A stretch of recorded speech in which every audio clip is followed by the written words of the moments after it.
Good morning mga katrops dyan. So ayan, so nasa area tayo ng tramo mga katrops. Ayan, so pabalik tayo ngayon ng ng BGC. So galing tayo dito sa tramo sa may BitLife. Ayan, so dito sa may familiar kayo sa mga 5-star bus, Partas Bus Terminal, 5-star terminal yan. So nandito tayo ngayon, kagadrop lang yung sakay natin. Tapos babalik tayo ng ng BGC. Ayan, so buti na lang mga katrops, dito na yung U-turn slot nila. Kasi dati yung U-turn slot nila mga katrops, dati doon pa sa unahan, doon pa. So sa ngayon medyo mapalapit tayo ngayon. Ayan. Ayan mga katrops, Ayan.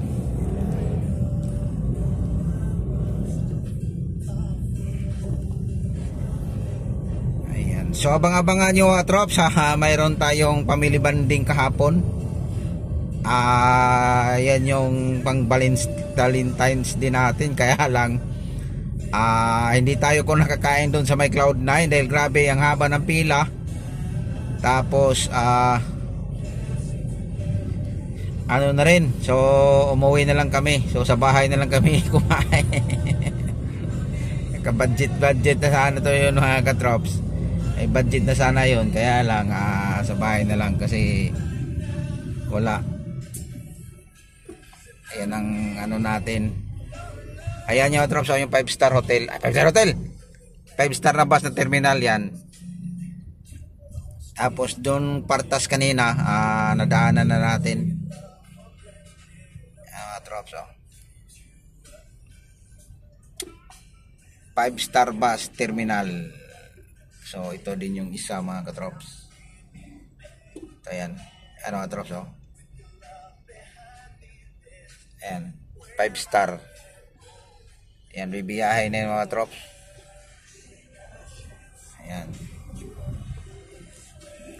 So yung mga bumiyahe ng probinsya dyan, mapasana all na naman tayo, pero uuwi din tayo pohon-pohon mga katrops. Maglaland trip din tayo mga trops. Abang-abangan yung mga trops yung adventure natin, long drive. Solo flight lang. Ayan, so mag-prepare na naman tayo sa sasakyan natin bago tayo bumiyahe ng malayo. Nasa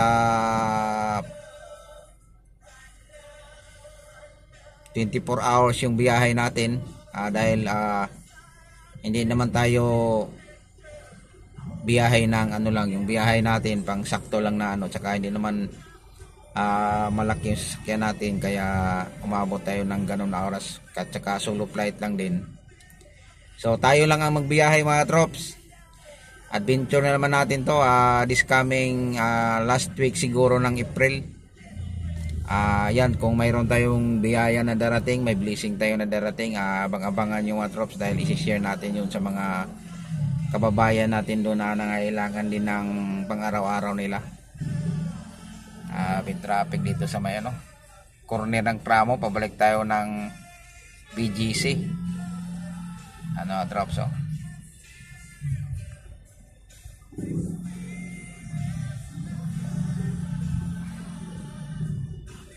kaninang umaga mga katrops, grabe doon sa may C5, sa may bandang Huli Vargas, doon sa may bandang stoplight. Grabe yung aksidente doon mga trops, trailer. Malamang yun mga katrops, bumangga yun sa nauna sa kanya, dahil grabe pati salamin durog na durog sa harapan.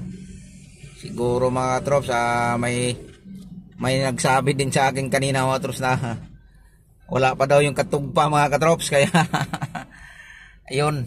So yan ang mahirap sa mga tracking. At saka siyempre yung iba gumagamit yun ng alam mo na, siguro Yan yung mga kwento-kwento doon kasi tumabi ako. saglit kanina, hindi lang ako nakapag-video, nakipag-marites lang ako doon. Yan yung ano nila, kasi kung bangga lang daw na natural lang na ano mga katrops, hindi ganun kalaki na damage. Grabe kung nakita yun lang mga katrops.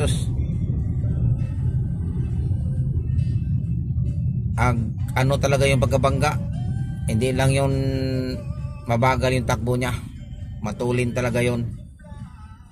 Kaya yun yung nangyari. So kawawa naman yung ano doon. Nagulat ako kasi 5 o'clock pa lang ng umaga nagkaroon ng biglaang traffic. Kaya yun pala doon banda sa may ano, sa may paglampas mo lang ng Tindisitas, galing ka ng Ortigas, galing ka ng Cainta, yan, papuntang BGC, C5, papunta doon. Paglampas mo lang ng Olivargas Street, corner ng stoplight, doon po yung may aksidente kaninang umaga. Kawawa naman yung ano doon. Ang hirap talaga pag mga tracking makatulog.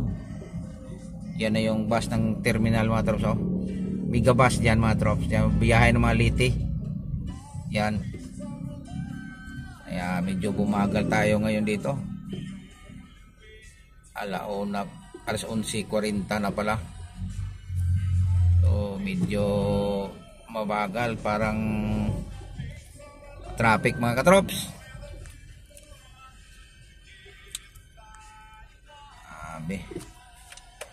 Dito tayo sa kabila kasi padiretso tayo. Abang-abangan nyo mga katrops yung mga next video natin mga katrops, kasi maggawa tayo ng maliit lang na ano na i-explain natin doon sa mga bagong driver o sa mga hindi pa nakakaalam ng daan, para hindi na sila mahuli, kasi mahirap talaga, sayang naman yung pera. Pag may time ako mga katrops, maggawa tayo ng mapa, mag-drawing tayo mga katrops, sana maintindihan nyo.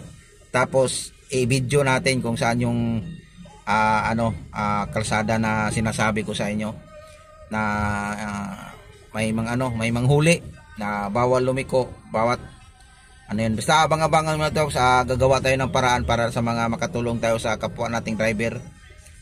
Ayan mga trops, so hanggang dito na lang yung video mo natin trops. Abang-abangan yung next video natin, next upload natin, dahil medyo matraffic talaga.